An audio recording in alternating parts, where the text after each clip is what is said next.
Hi guys, welcome to our channel. இன்றைக்கி வந்து சூப்பரான ஒரு ரெசிபி ஆப்பம் கடலைக்கறி வந்து என்னோடய வேலை சூப்பர் சிம்பிள் அண்ட் ஈஸியாக நான் பண்ணியிருக்கேன். வாங்க வீடியோக்குள்ளே போகலாம். ஆப்பம் மாவு போடுறதுக்கு நான் வந்து 400 அரிசி போட்டிருக்கேன். 400 பச்சரிசி, இது மாவு பச்சரிசி, அந்த பச்சரிசி போட்டிருக்கேன். அப்புறம் வந்து உளுந்து வந்து 1 டேபிள் ஸ்பூன் தான் போடணும், ரொம்ப வேண்டாம். நெக்ஸ்ட் வந்து பார்த்திங்கன்னா வெந்தயம் வந்து ஒரு 2 டீஸ்பூன் நல்லாவே போட்டுக்கலாம். இது அவ்வளோதான். இதை போட்டு ஊற வச்சிடலாம். ஒரு 4 hours ஊறணும். நெக்ஸ்ட் இங்கே வந்து பார்த்திங்கன்னா எனக்கு சாதம் வந்து மீதி இருந்தது நேற்று. ஸோ அந்த சாதத்தை வந்து நான் வந்து தண்ணி ஊற்றி வச்சுருக்கேன். இது ஃபெர்மெண்ட் ஆகணும். இது அரைச்சி இந்த மாவு அரைக்கிறப்ப இதோடு சேர்த்து அரைச்சி போட்டுடலாம். ஃபஸ்ட்டு வந்து மாவு அரைக்கிறப்ப வந்து அந்த சாதத்தை வந்து ஃபஸ்ட்டு நல்லா அரைச்சிடணும், வெறும் உரலில் போட்டு. அதுக்கப்புறம் நம்ம ஊற வச்சுருந்தோம்ல அரிசி, இதோடு சேர்த்து நல்லா அரைக்கணும். நல்ல மையாக அரைக்கணும். அரைச்சிட்டு உப்பு போட்டு நல்லா கரைச்சி வச்சுருங்க. கடலைக்கறிக்கு வந்து 200 கிராம் கடலை ஊற வச்சுருந்தேன். இப்போ அதை வேக வச்சிடலாம் உப்பு போட்டு. இப்போ வந்து கடலைக்கறிக்கு வந்து ரொம்ப ஈஸி. நம்மளோட கடலைக்கறி வந்து 3 தக்காளி, குட்டி தக்காளியாக கட் பண்ணி வச்சுருக்கேன், 2 பச்சை மிளகாய். இது வந்து தேங்காய் எண்ணெய் தான் ஊற்றணும் கடலைக்கறிக்கு. ஸோ இப்போ வந்து கடுகு, உளுந்து பருப்பு, ஜீரகம் இதை மட்டும் எடுத்து வச்சுருக்கேன். அப்புறம் பார்த்திங்கன்னா பட்டை, கிராம்பு, ஏலக்காய் இதையும் போட்டுடலாம். இது பொரிஞ்சதுக்கப்புறம் இந்த தக்காளியும் மிளகாயும் போட்டு வதக்கிடலாம்.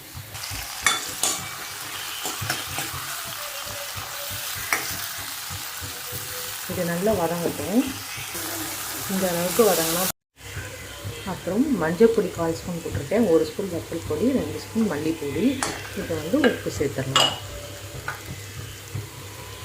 உப்பு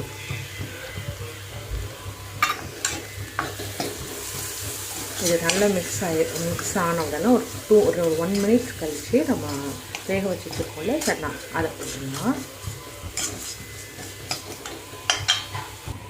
நம்ம வேக வச்சு வச்சுருக்கோம்ல சுண்டல், இந்த சுண்டலோட தண்ணியோடு தான் ஊற்றணும். அப்போ தான் அந்த கடலைக்கறியோட கலர் வந்து நல்லா வரும்.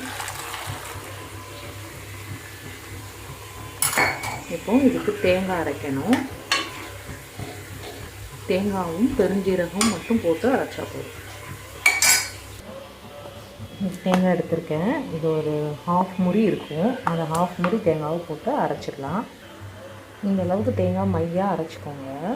இப்போ இந்த பொரிக்கிற மசாலாவை ஊற்றிடும். கடலை மசாலா தண்ணி நிறைய ஊற்றிக்கோங்க. ஒரு 2 டம்ளர் தண்ணி ஊற்றிக்கிட்டிங்கன்னா நல்லா கொலன்னு இருக்கும்.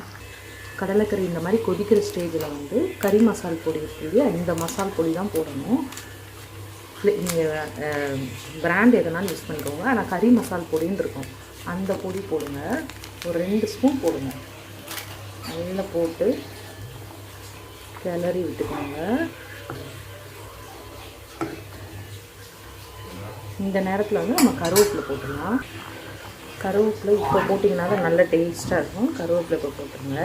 ஃபஸ்ட்டே நான் கருவேப்பிலை போடல, இப்போ தான் கருவேப்பிலை போடுறேன். இது இந்த கருவேப்பிலோட சேர்த்து கொதிக்கிறப்ப ஃப்ளேவர் சூப்பராக இருக்கும், நல்ல ஸ்மெல் இருக்கும்.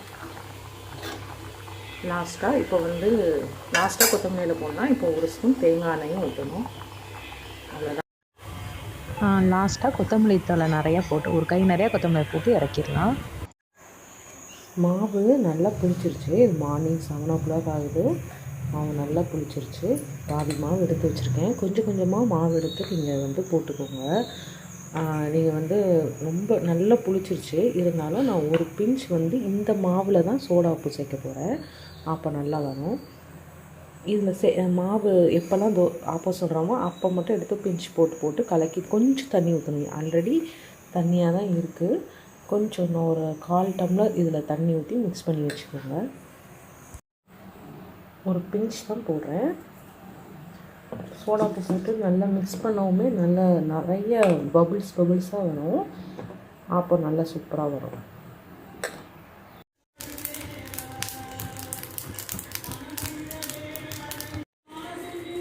ஆப்பம் ரெடி.